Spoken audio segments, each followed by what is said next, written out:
We have made it to another Friday. It is Black Friday. It is the Thanksgiving Day weekend. As you can see here, maybe you can guess who this is. Can you guess? Artist Journal, November 24th, 2023. Broadcasting from an unusually sunny Berlin, Germany. Outside as well as inside. My name's Adrian Pocobelli, and welcome back to the show.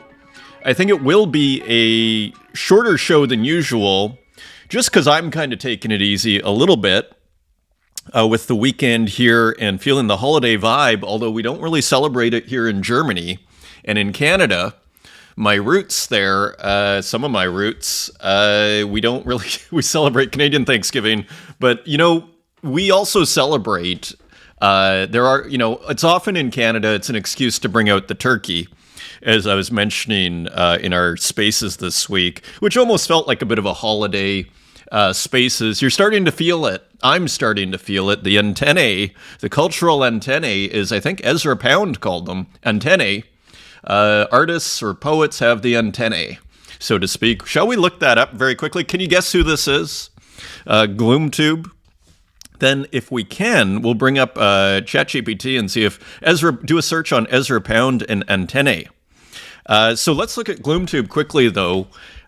So I love this piece, and I think a nice mental exercise sometimes is just to imagine this as a big canvas in a gallery, and what that would look like, and and kind of just to reframe it a little bit. And I just think it's not the most.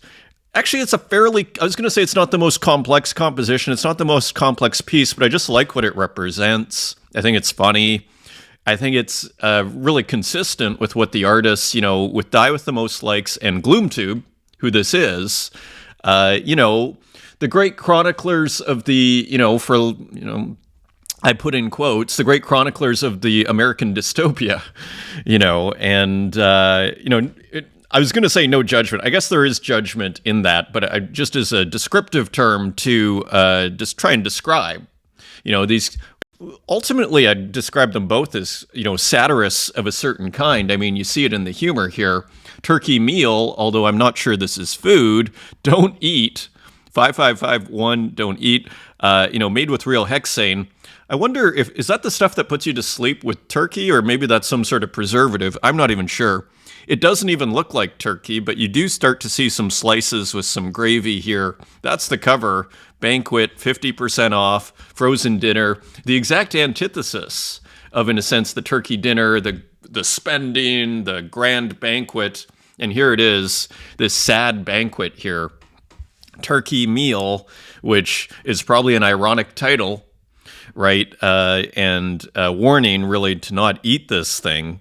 This box of preservatives and artificial so-called food, 50% off. And probably, this is the sort of thing you're going to see today, right? Black Friday, because Thanksgiving Day is past. Now we got to get rid of all our stock. So a pretty smart piece. Like, when we consider this purely as visual communication, there's actually a surprising amount going on, you might say, for a coupon of a turkey meal.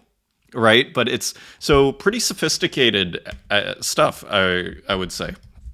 So, GloomTube, only 7 Tezos, giving thanks, Gloomerican Dreams, and there are still 13 left, and this was probably minted, I imagine, Black Friday morning. So here we are, 50% off, get it while you can. That is almost at 50% off. So with this is almost like the Thanksgiving Day episode here. I quite like this. Alex Gray, of course, the visionary artist. We looked at his work yesterday, and I think the episode before that, his new work that he released. And I thought this, and actually I've never seen this Alex Gray work here before. He made a post and got, again, 30,000 views. And I always think it's interesting, famous artist for decades, arguably the most famous, and maybe it's not even a debate, the most famous visionary artist in the world. A lot of people in this scene are getting comparable attention on X, and I think that's significant. And if you're ever kind of getting down on the situation or whatever, just remember, like, even if you're getting 1,000 or 800, I mean, you're kind of still in the ballpark here. Like, you're still in the game. And it's not like Alex Gray is getting 300,000 every post and whatever. So I think it's just important for us to remember that. But the more important thing I wanted to look at here is actually the message, which I thought was really interesting. And actually, I didn't plan this, but we have the William Blake book here, as many of you I'm sure have seen in previous episodes. This is a visionary statement here. Gratitude is heaven itself. William Blake, British visionary artist and mystic poet. I quite, carefully worded here, I might add. In these simple, profound words, Blake encapsulates the transformative power of gratitude, suggesting that it is not just a virtue, but a gateway to a heavenly existence. So actually, this is a new Alex Gray here as well, 2023, Angel Brush. I'm very sympathetic to this, and gratitude, in a sense, it doesn't come easy. I'd argue that state of mind, and maybe it's something you kind of can learn about in visionary states here. I did, and I'm really sympathetic. This is not just a virtue, but a gateway to a heavenly existence. Thank you, right? Thank you. So, brilliant commentary and message from the great Alex Gray. And thank you for the messages from, look at this. To me, it's always a sense of wonder and amazement and delight to get the artists who I discuss in this journal replying here. So thank you to Haiti Roquette. Thank you for the very, very nice message, and sent me a couple of works too, including this one here. So a big thanks all round over here. And also Lily Illo. This was quite interesting, and thank you for the comment. And this was really interesting, her comment on this work here, because it did feel like a bit of a breakthrough work compositionally with this, frankly, what looks like another composition at the bottom, fifth of the canvas, right? So she actually had something to say. Lily had something to say. I'm really proud of this work. It marks a more confident me, compositionally speaking. I think 1 year ago, I would have edited out this lower frame, this part right here, that appeared when out painting, but how superb that it appeared like it did, and it made him even more a king stud, which I think is part of the series here, sitting like a cornerstone on his throne atop of his castle. Much love for the great episode. Thank you, Lily. And I think that's kind of a delightful thing, and part of the fun of this, enterprise, this traveling, the ship in the sky, this pirate ship in the sky, going through space here that we've embarked on, is we actually do see artists develop because we're actually paying attention over time. Lily's probably put out hundreds of works, or at least made hundreds or thousands of works, released maybe, I'm assuming at least 100 in the last year. And that is a breakthrough. And again, these are the kind of breakthroughs that happen, I would argue, this is like the hard-won experience. It's kind of back to hard-won experience. And then you've made 1 million of these things, and then maybe, first of all, it's putting the time in, and then you'd get a result like this, a random result. And then there's the mental sensitivity to be able to recognize that you shouldn't correct this one, to accept this gift of what happened here compositionally. So really interesting commentary from Lily. Thank you for sharing that.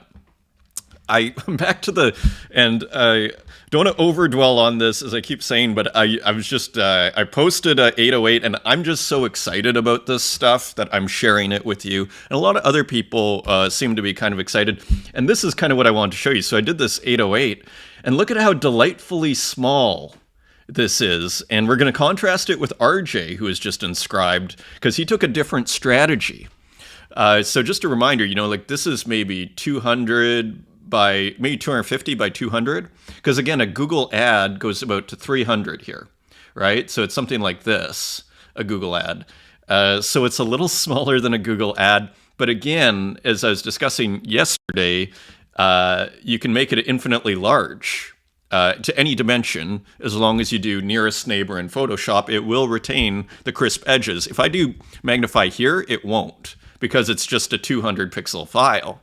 But if you do it properly, like in 1,000 years, should Bitcoin still be around, that thing will be able to be magnified. And there's something about this. Like I was listening to an Ordinal Space, and what did they call it?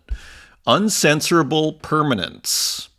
And they're discussing how this could be appealing to artists. And I totally agree. Like there is something kind of magical when you kind of inscribe on the Bitcoin blockchain. There's something more permanent feeling about it being the widest network, the most decentralized, the original crypto, the largest market cap, so to speak, the most money kind of invested in whatever that thing is. There's something kind of magical about inscribing your work on it. So here is RJ on Bitcoin. So discussing recent works, and this is a pretty interesting series. I'm sort of scanning and checking out. This is a new on object, interesting kind of concept here. Still kind of figuring it out on Ethereum. I love this idea too. As I'm starting to make more work here, I'm starting to think the same thing. And it's like, where's your Solana, RJ? On Ethereum. I love this. This is the glory, really, of being multi-chain. On object, on Tezos, on Ethereum, and on Bitcoin. Got a lot going on here, right? Now look at the works. So, of course, I'm incredibly interested in this right now. Shadows of the System, interesting title. Dithered pixel paintings, love that. One of one on ordinals and going for 0.01 BTC. So, of course, Bitcoin's at about 35,000, so 0.01 is about $350 each. And here it's on Magic Eden, so using Magic Eden as well. And here are the two works, and we're actually going to look at them on Magic Eden, but just to give you a taste here. So two colors, what was incredibly interesting, and here it is on Magic Eden, what was incredibly interesting is the size. Like RJ took a different strategy. Say for me, I'm going 220 pixels, but say with the 808, the TR-808, there are several colors, so I can put more colors. But if you go monochromatic, like the first one I did was 3 colors, then you can make it bigger. Now these are PNGs, interestingly, and look at how big RJ makes it. Okay, so this is interesting, right? But only 2 colors, right? And I think sometimes a PNG can be smaller than a GIF. I look at both the GIF and the PNG, and there's also PNG 8, which can be smaller. I'm kind of more hesitant to use PNG 8 just because it's not as common of a format, I don't think. But I assume every browser that can open a PNG 24 can open a PNG 8. So just to give you some info here. So I saved this to my desktop. I right-click saved it to see how big it is. And it is about 5 kilobytes, maybe slightly less than 5 kilobytes. So around the same size as that first work I did, the SH101. Big shout out to Luke 500 for picking that up. So, which is about, the price here, because as you see, this was $36.59 to mint it, and then there's probably about $12 on top for the Bitcoin network fee in order to put you in line into who gets served first. So that's about $48. So it's about you see the $10 per kilobyte sort of metric. It looks like that's what it cost RJ as well. So really interesting to dig that up and just to see. And again, I find this inspiring because it makes me go, oh, maybe I can go small file size, but larger canvas and try that out. So I find it just to be a very exciting and delightful challenge. A delightful challenge to mint on Bitcoin, trying to get with these incredibly low, look at what's coming out of here, to get these incredibly low file sizes to make interesting images with. Comments on yesterday, and thank you. I was surprised on Twitter. I mean, there's probably 12,000 now. It's at 11,800 when I looked.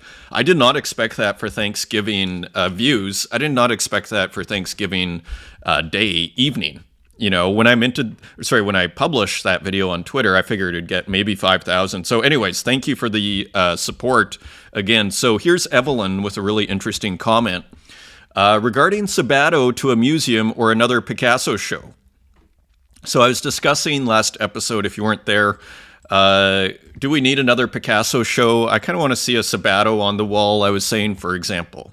You are completely right. The museums have a difficulty highlighting what is actually going on, but they are all schooled through trad art, so it's hard to make them interested.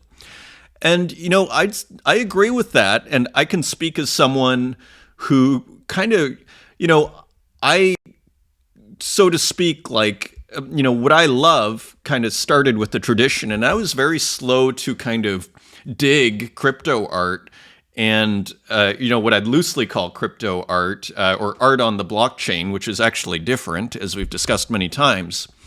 It's not easy. It takes a lot of time, and frankly, it takes a lot of investment of time. And you have to expose yourself to things that you might not think are that great at first. This is what happened to me on Object, and I just kind of kept coming back, and then I'd find one thing that I thought was kind of cool. And we were discussing this yesterday with the kind of discovery of Haiti Rocket, and how that kind of, in my own mind, it felt like it gave the Tezos and the NFT scene a kind of credibility of sorts, was sort of how I was just kind of feeling about it.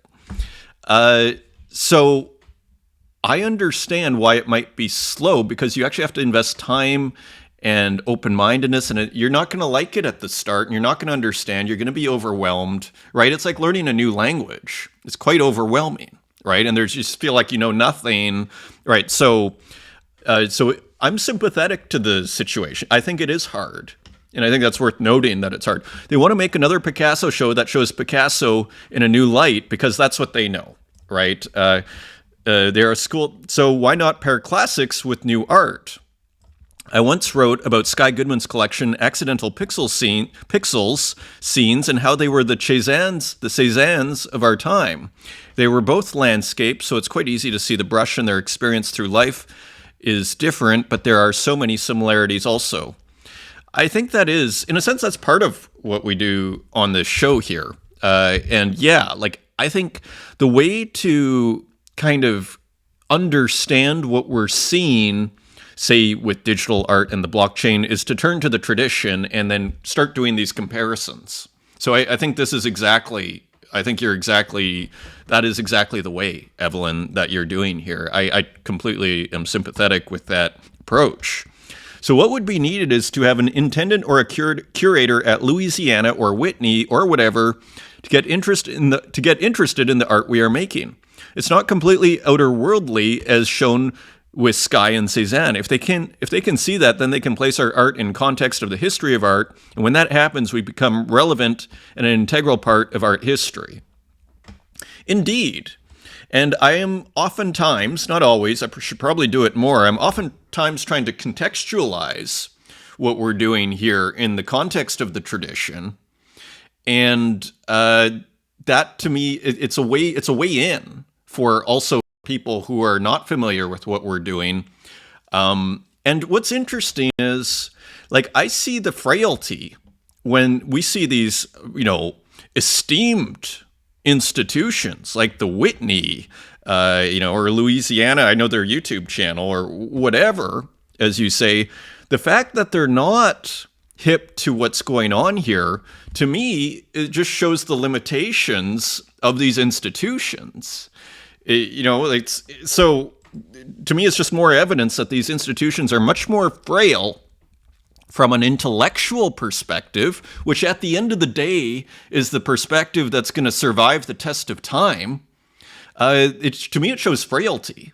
Like an overly sophisticated art world it's top heavy, as they say, and it's just very top heavy, too many careerists.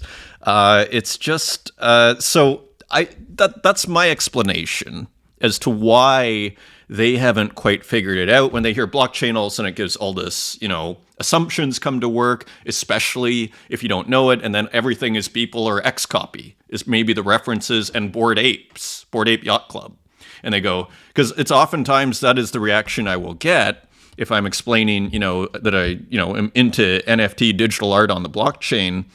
People will be like, but doesn't that art suck? Will be their kind of response, And yeah, it's just because they're not aware, I suspect. And it's not easy to become aware because it requires open-mindedness is maybe not as easy as it sounds. So it sounds like sounds like we're thinking along the same lines, Evelyn. Thank you for the comment. And of course, Evelyn signing here. Thank you for doing that, because I wasn't sure who had written that. So I appreciate you signing that.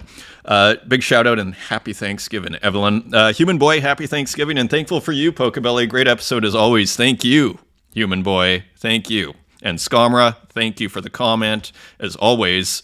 And Elliot Smith, it was a pity to sell Bill Gates. I wonder if that was a one of one. I didn't look. I couldn't find it. Like, I did a quick look on Wasteman Goldmanovich's page, but I didn't see the Bill Gates right away, so I think it was an older one. Strange Thing is very cool. Indeed. Thank you, Elliot. Now, I just thought, because dreams are kind of an important subject in regard to what we're doing, as I like to say, broadcasting from inner space, right? And this was just kind of interesting, and I just want to touch on it. But interestingly, and I think it shows something interesting, which is, okay, there's new research, fascinating new theory on dreaming from observing a deep neural net. So basically saying like that let's just look at a tiny bit of this. Dreaming remains a mystery to neuroscience, right? And you see the limits of science in things like dreaming or inner space. You literally see the limits of science because there's nothing they can measure.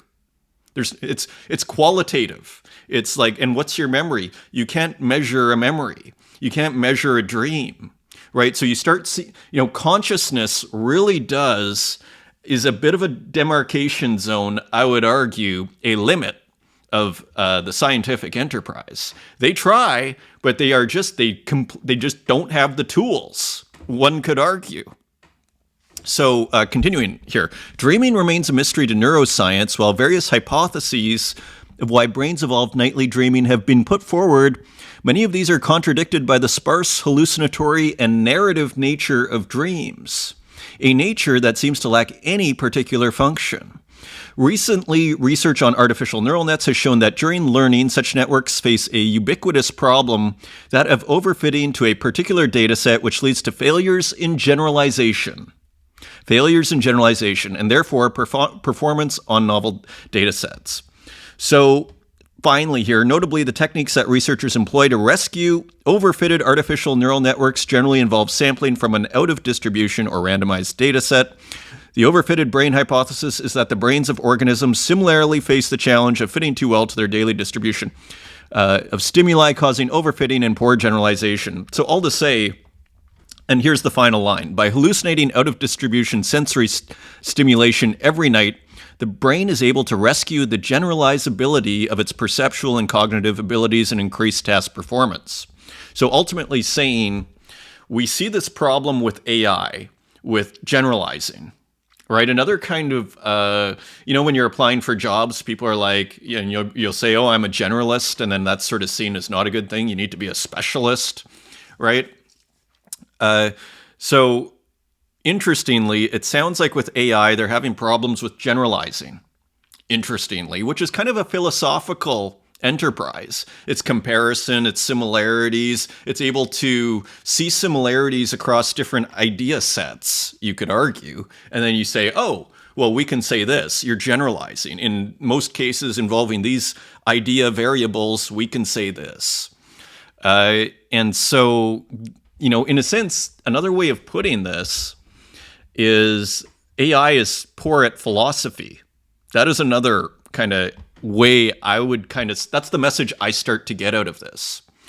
And so they're saying maybe, dreaming, and they're starting to put AI comparisons to the brain comparison, and they're saying maybe dreaming is a kind of helps with generalization. Interesting theory. But just interesting. Okay, so I'm just noting that because we are in the business of inner space as we're discussing the business of the infinite, right? So dreaming matters to us, I would argue. It should. Continuing on, Jerry Saltz. So we'll, as things, I think it's a great theme. Should more kind of come out on that, which I will follow. Jerry Saltz, I do not like the work. So I guess Jerry Saltz felt like he didn't make his point last time and wasn't clear enough. So here, Jerry Saltz on Thanksgiving. Was this Thanksgiving? Jerry Saltz says it again. I just bluntly, I do not like the work of Rafik Anadol, and I have said exactly why. I love AI art. So, and it's not because it's AI. I love all AI. It's just Rafik Anadol's. I love all tools and technologies. I'm merely criticizing an artist's work for what does with their materials and tools. Good for you that you love it. I find it mediocre. And again, there is actually no critique here.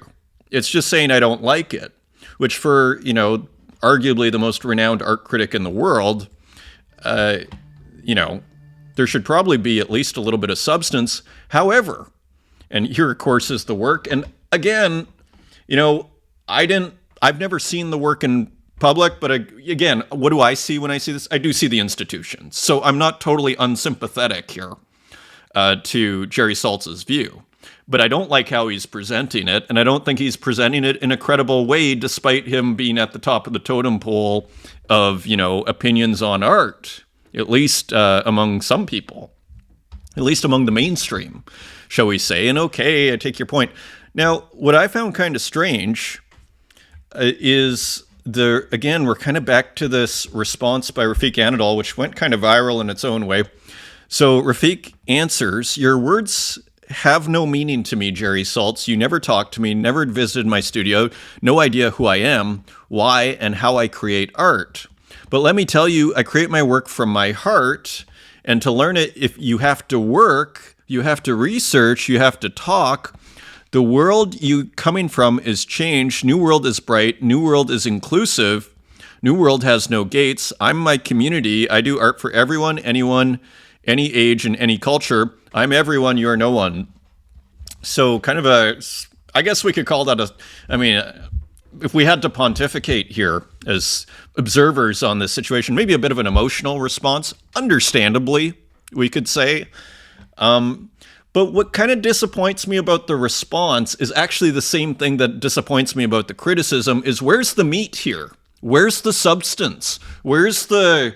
Okay, I made an 808, and the reason I made the 808, Jerry, is because that you don't like, is because I'm playing with different kinds of dithered brushes. The 808 on the BTC blockchain works for me. The black is the color of the drum machine, and so I decided to make that the background in order to reduce lines and to make a better, all that. Where's all that stuff, right? And I'm just making that up right now. So that's my, so it kind of feeds into Jerry's point, like, what's here?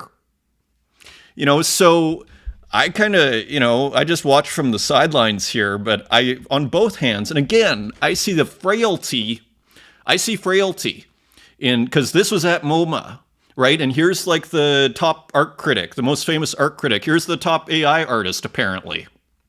I see frailty everywhere. That's what I see. So continuing on, Salawaki.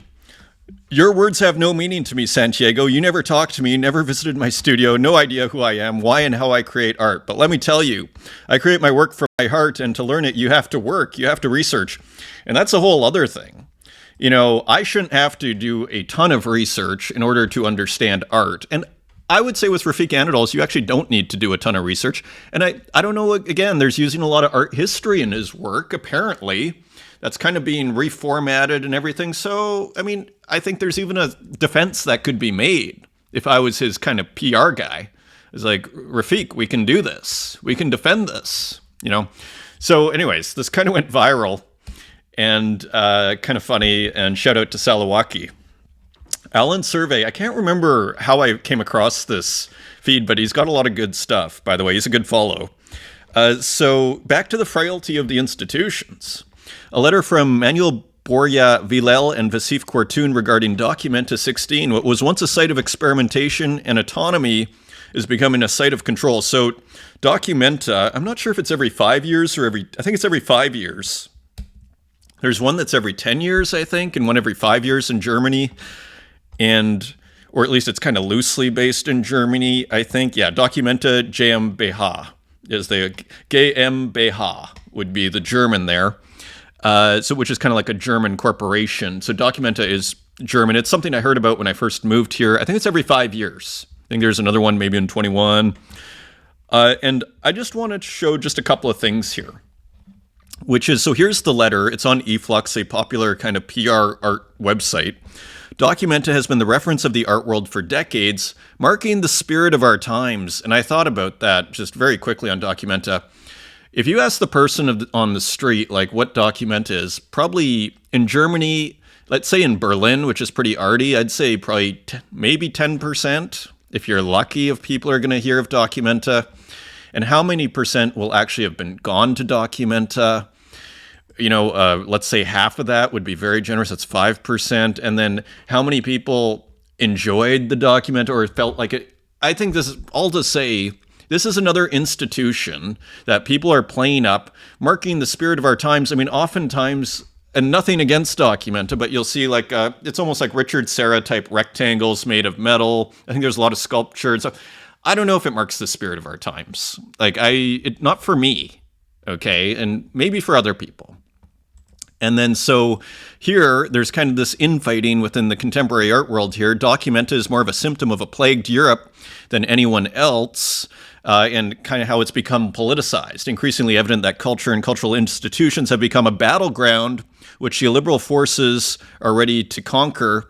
The attacks against the last Documenta and the counteraction to reorganize its governance prove so.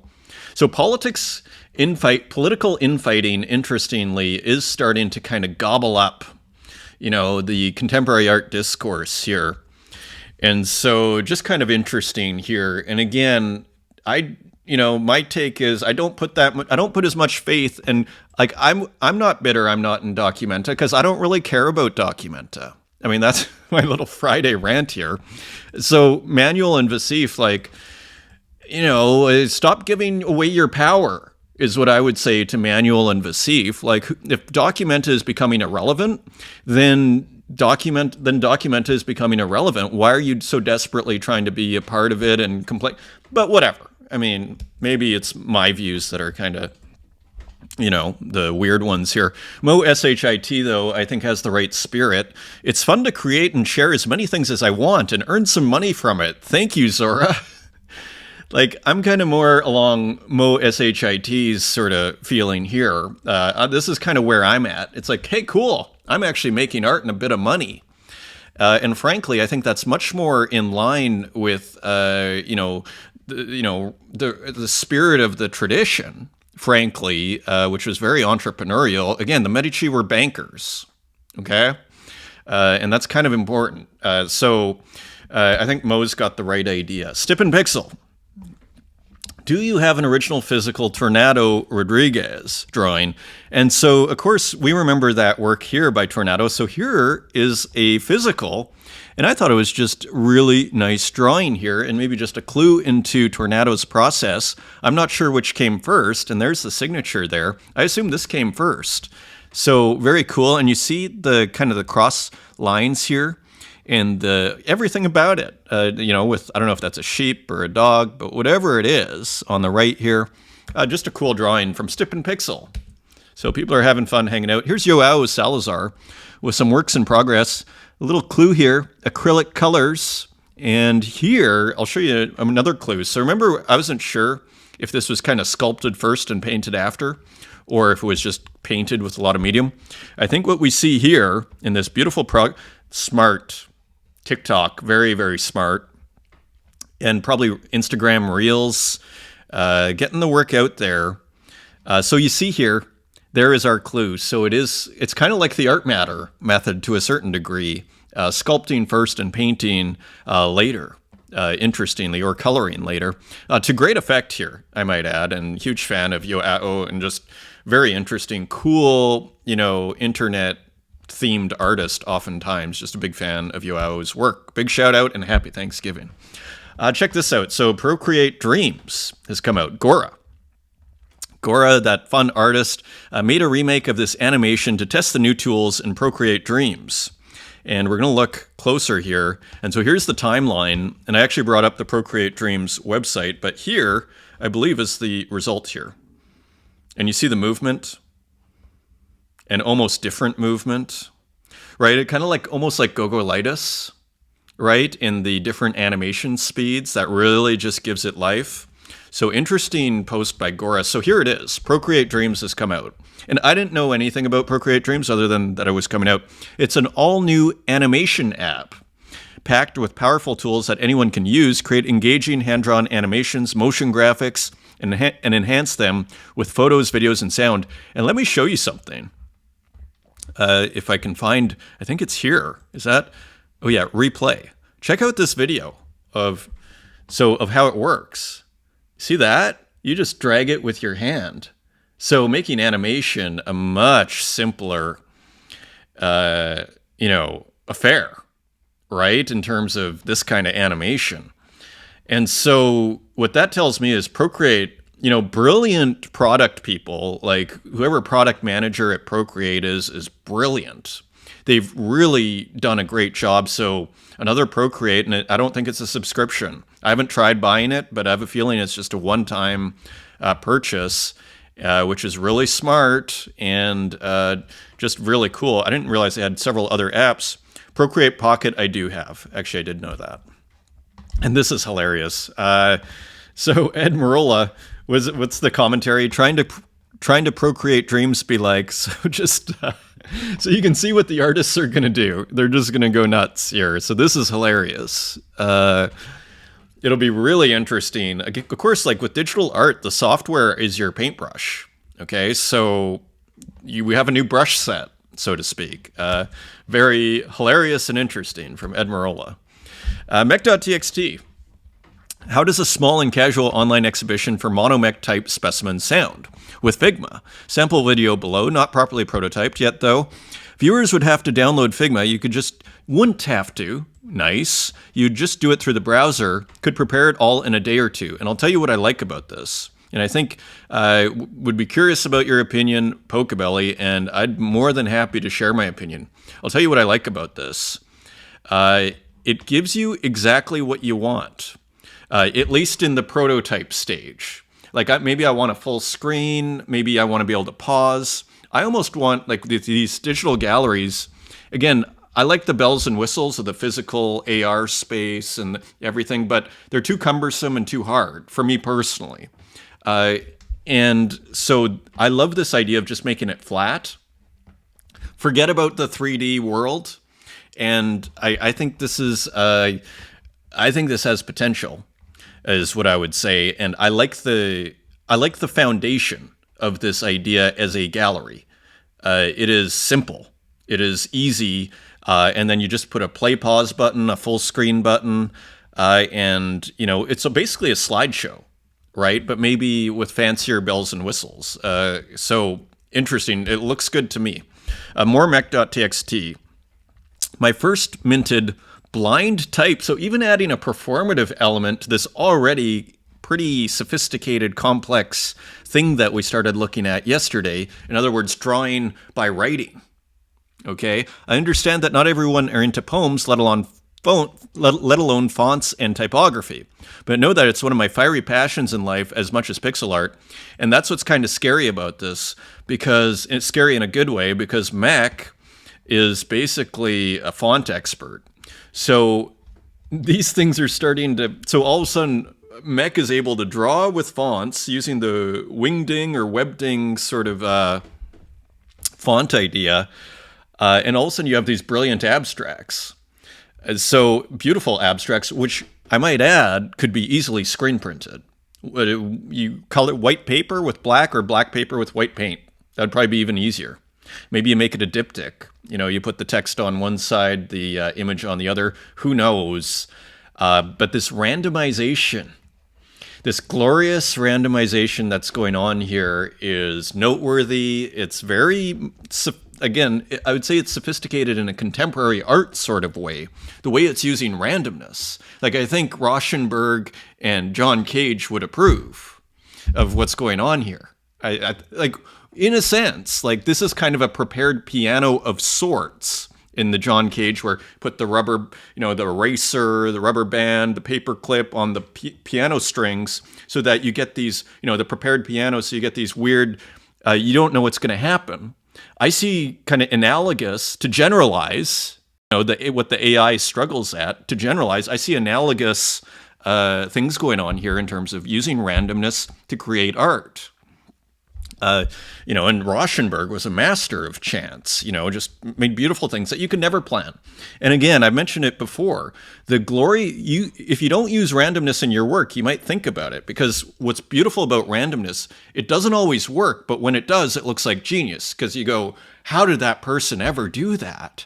And the reality is that person didn't think about it. They're using randomness, which will look like way more brilliant than what you've kind of spent a few months trying to figure out. So again, just incredibly excited about this.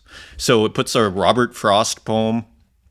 It's just, you can tell Mech's been working at an agency, and I think he has his own agency with a partner. Like, this is someone who's constantly probably delivering to clients, right? And so, like, the execution is there and everything. So anyway, I don't want to go too far on this. Mech.txt, edition of 20. So here's, only 23 Tezos. I wish I had 23 Tezos, because frankly, this feels like it could be a historic NFT. Maybe I'm wrong. But edition of 20? I saw it at 15. I was like, I need to sell something really quick so I can get some Tezos in my wallet so I can pick one of these up. It might be essential for the collection here. Maybe I'll do that. Let's just see how many are left here. Okay, there's a few left. There are a few left. Typed in Figma and screen recorded. Interesting. So using Figma as well, interestingly. A couple of more. More experimentation. This is a person that works like full time and kind of outproducing everybody here. Good night, good friends. This is quite remarkable. And there's an elegance as well. Remember, we were talking about the elegance of small file sizes.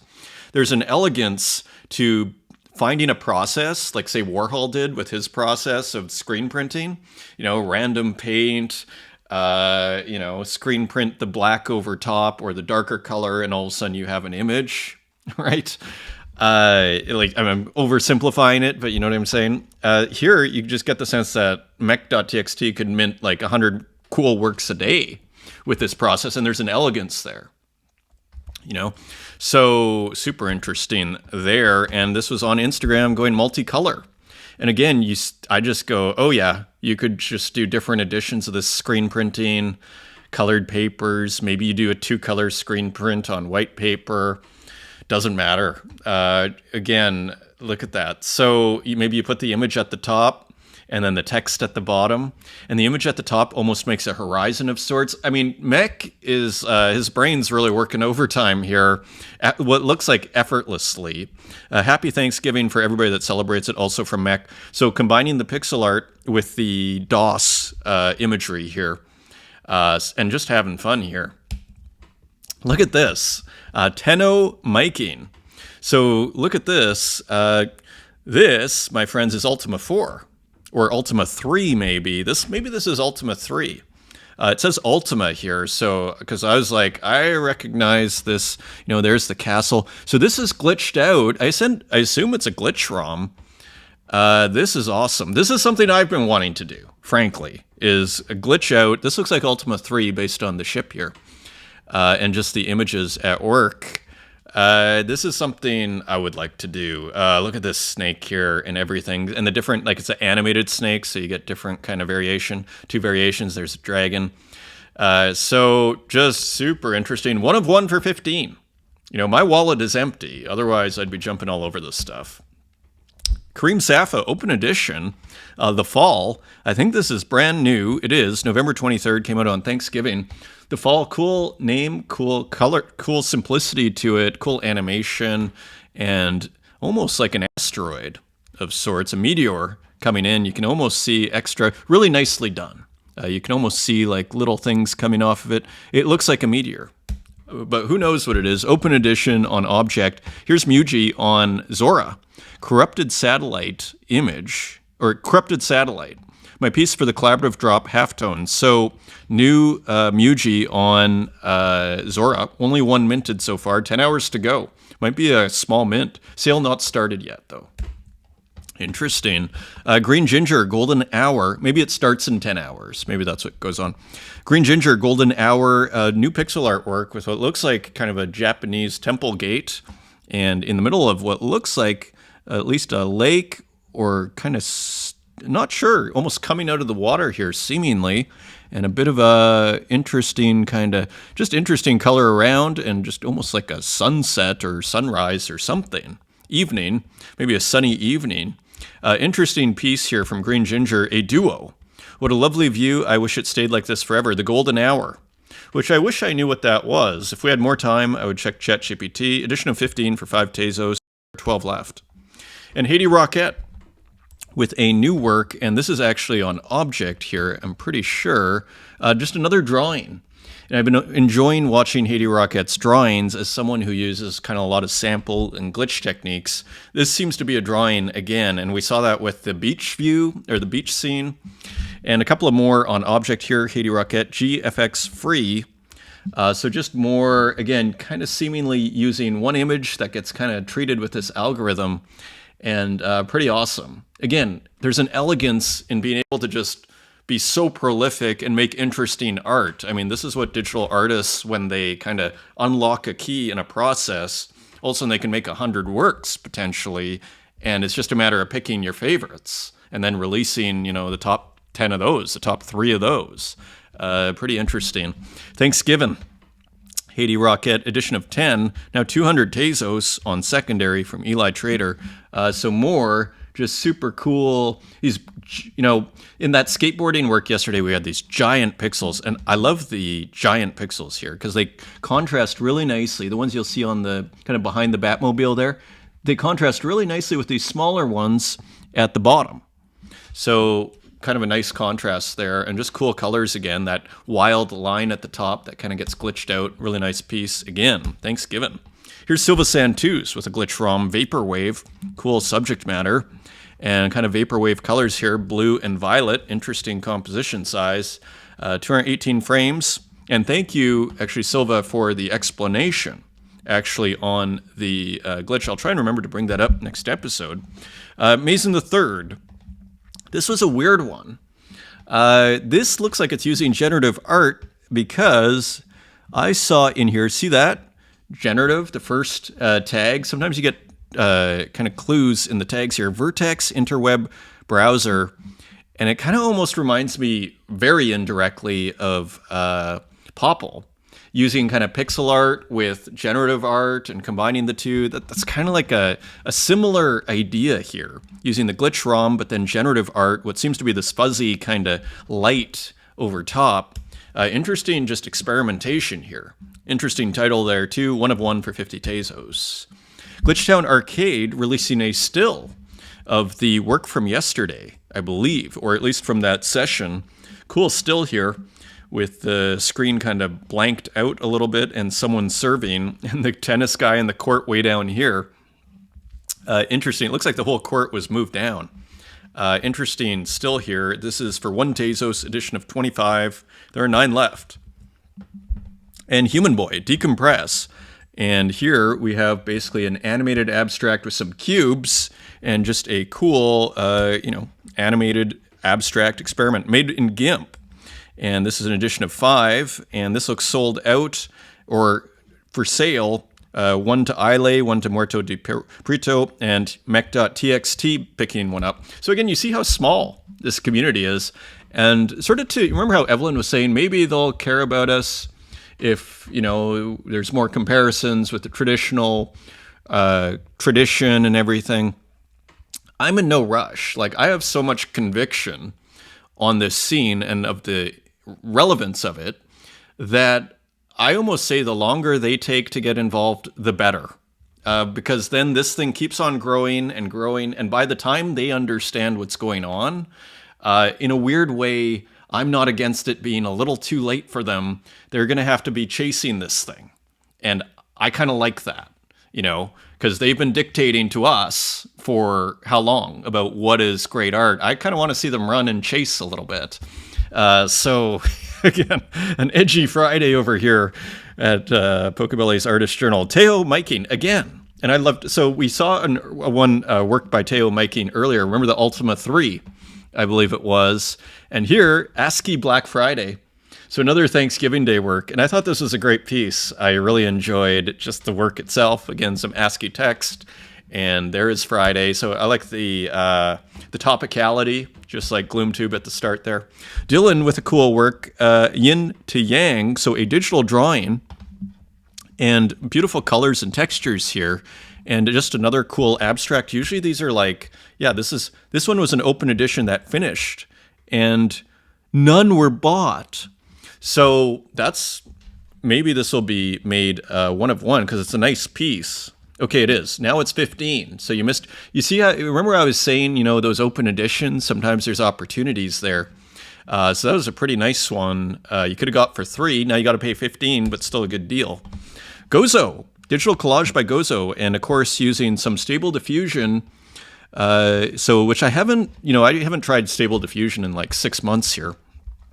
But to great effect, we're seeing with Scamra and with Gozo here, another really cool combination of digital collage, AI tools, and just everything kind of partly, kind of looks like a train here, but not super clear, kind of looks like a landscape. Just really cool, as usual. Nice colors, as usual. I might add the Exchange, cool enigmatic title. Available for 15 Tezos. This was just minted. It's probably gone by the time you check, but you can check. The Myth, the Tragedy Garden. I thought this was going to be a short show. We'll speed up a bit here. So another kind of older myth, that Myth minted here, and I think this is an edition of 10 for 6 Tezos. A couple of characters that he does on the hoodie here, and kind of an interesting piece, this yellow sand, and then the clouds in the, it's kind of an outtake by Myth here, and the clouds in the pants. The Tragedy Garden, cool title. And here, this is Yuri, another raw piece. I will show the finished version when you're all ready. So I brought up the tweet here, because remember there was the piece yesterday that I was like, that almost looks like a Yuri J, but I think Yuri J was saying that it was rustic, but I think it was a trap. Now it was a trap, Adrian. Now you know how my art looks like before I start to put textures on it, because it does almost look like a rustic digital art piece, right? So that is funny. So kind of a clue into how Yuri J works, right? You kind of make the composition first, and as I've been saying here, then you fill in the outlines with different kind of patterning, and you kind of have a pretty cool work. So cool piece there. Looking forward to see the final version. And here's Rustic Digital Art, who's been putting out some very minimal works here. Interesting. Again, characteristically bold experimentation here from Rustic. And here you see basically what looks like an interior, maybe a woman on a bed or a sheet on the floor. And yeah, just kind of like the table on the wall. So just, but almost looks like goalposts here. The lamp is part of the wall. So all sorts of impossibilities here, which are characteristic of 3 weeks or a year. Again, another impossibility. It's almost like, a defining trait for rustic digital art is impossibility. What is that? The surrealists loved the impossible. I think that was the name of something, the impossible. They were kind of, it's a fun theme. The impossible. We'll go back into that. The Devil and I. So this is Pomelo. So shout out to Pomelo.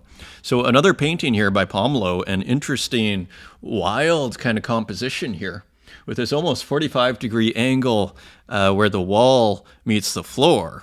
Interesting composition here. Almost dreamlike here. And then a guy in what looks like boxer shorts, cigarettes, talking to the devil, almost like putting a ring on the devil. The Devil and I. So there is a big explanation here. One Tezos, edition of 11. There are 8 left. Louis Osborne, Layers of Emotion. So this is a new work by Louis Osborne on Super Rare.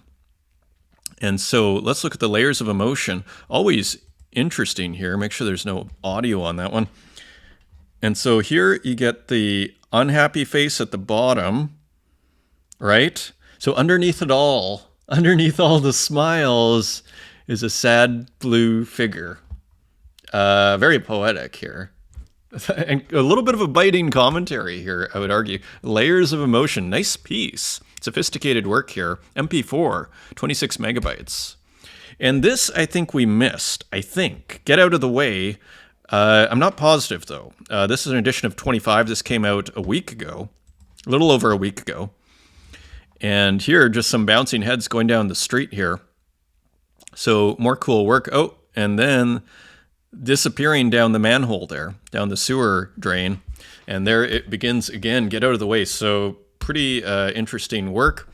This one, unhygienic acrobatics. So just washing, always kind of playing, kind of like Gloom Tube and Die with the Most Likes. I think you could put Turkarak as kind of like really kind of raw satirist here as someone cleans their foot in the sink. Almost looks like a kitchen sink here. So edgy work here from Turkarak. 3 Tezos, edition of 10. Nice animation, by the way, like nice painting / animation as usual. Maybe it's a bathroom because you can see the tiling there. Timothy Julien, Viewside, Breathe Deeper. So continues to kind of add some texture in the sky here. Again, the black outlines have disappeared. So very interesting to see how Timothy Julien develops here. Always interesting and always super affordable. Edition of 10 at 70 Tezos cents each. And a new, I guess the series is called Native Textures by Bosque Gracias, Every Rural Day. And let's just look closer here. So again, I think these are taken just from old negatives spliced together. And I wonder if it's someone who went to a museum and took a bunch of photos of the paintings. And now those are becoming, I think, the subject matter of Bosque Gracias' work here. Series made from slides found in a shed. They proposed the meeting, reformulating the possibilities of the format. So it's kind of beautiful, this repurposing, and it turns it into not just a picture of an artwork, it turns it into art, and this beautiful treatment of the negatives is always original, as you will see here. I was like, oh, why didn't Bosque keep the negative sort of thing? He did. He's just being edgy and saying, hey, we don't need to, like here, we'll just leave it out, or you just put a little bit here, but if you look closely, you can see the kind of the spool that the negative gets wound on the film is still there.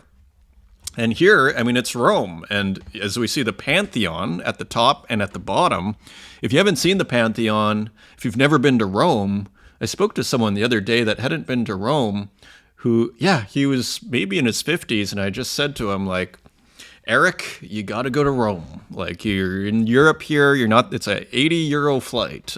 So here we have the Colosseum in the middle here. Interesting juxtaposition, kind of fun.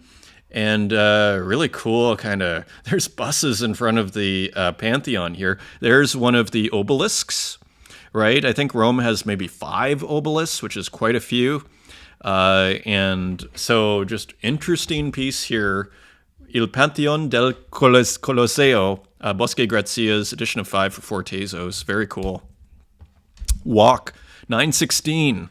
Almost feels like a Bible verse, but of course this is the time, because I think this whole series, I believe, just looking at the palette, for instance, it kind of feels like September 11th, and there are other images that feel it more clearly, but you see almost the destruction here. And even the color palette, interestingly. A 1 of 1 at auction. Coda Nakazono and This Is Gone's with a really cool collab here. Even the text. And look at this. I love how this, like, what looks like almost a cursor, almost like a live cursor or something with this outline of a circle. Interesting contrast with this super 3D, animated form here. Interesting background, too. The white background I find pretty effective. Maybe there's a slight gradient from the bottom, like ever so slight. Subtle piece. Nice piece. This is 24 on secondary. And let's just see what happened here. Sold out at 10 Tezos each for edition of 20. It's a nice work.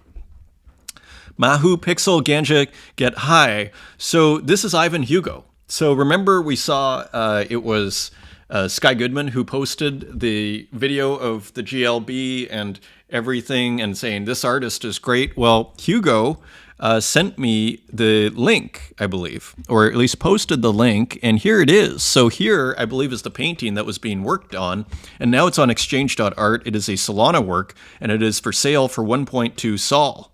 So how cool is that? These VR oil canvases here. And almost got a classical sort of composition there to a certain degree, at least in the head and the neck. And even the garments up to here, and then gets a little more unconventional. Interesting piece, even some circuit board at the top there. Interesting. Interesting texture here, too. And speaking of texture, Stefano Colferide, this is on, wow. This, what is, the minimum bid is 400. I was going to say, maybe you could walk away with a one of one. This is Stefano, of course. We saw, must be 8 months ago. Remember that kind of 3D work on Super Rare of the person painting?